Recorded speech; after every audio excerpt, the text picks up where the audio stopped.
Hi po mga boss, mga ka-DA. Meron po tayong for release unit ngayon na DA64W Sporty Edition 4x2 automatic transmission, single auto sliding door. Ito po yung ating low roof. Yan, buo po yung ating back glass. Okay. So ang request po ng ating buyer pagdating po sa ating paint ay two-tone.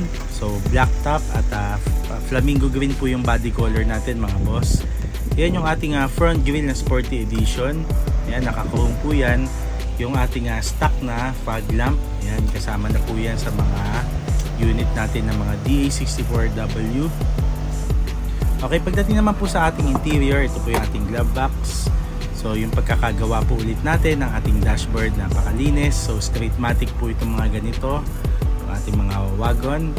Ayan, so ito po yung ating individual seat na may armrest. So may cup holder po ang mga DA64W na nafo-fold po yan. Pwedeng dalawa po yung ating cup holder o yung ating bottle holder. Ayan, nafo-fold din po yan, nababalik. Okay. So ito yung ating second row. Ayan, so check po natin yung ating third row. Nagpagawa po ng 2 box seats ang ating buyer. So ayan po, madami po tayong pwedeng ilagay dyan sa loob na yan. Di lang po yan upuan. Okay, so vinyl matting kasama po sa ating package mga bossing. Ayan. So 2 extra fan po pinakabit po ng ating buyer. Ayan, so para umabot po yung lamig sa ating third row. Ayan.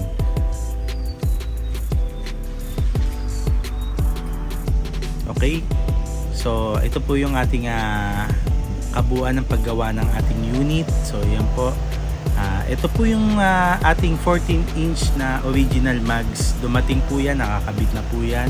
So kasama na rin po yan sa ating package. Ayan, hindi na po natin binaklas, kasama po talaga yan mga boss. Okay, so yung mga ganitong unit po na single automatic sliding door lang po ng Sporty Edition, 300,000 po sa ating basic price. So ayan, nasa sa inyo na lang po kung ano po yung mga ipapakabit nyo na accessories. Ayan. So sa mga interested buyer po, pwede po kayong tumawag sa amin sa 0915-212-2037 or mag-PM po kayo sa aming FB page, FC Cars Minivan Manila. Ayan. Maraming salamat po.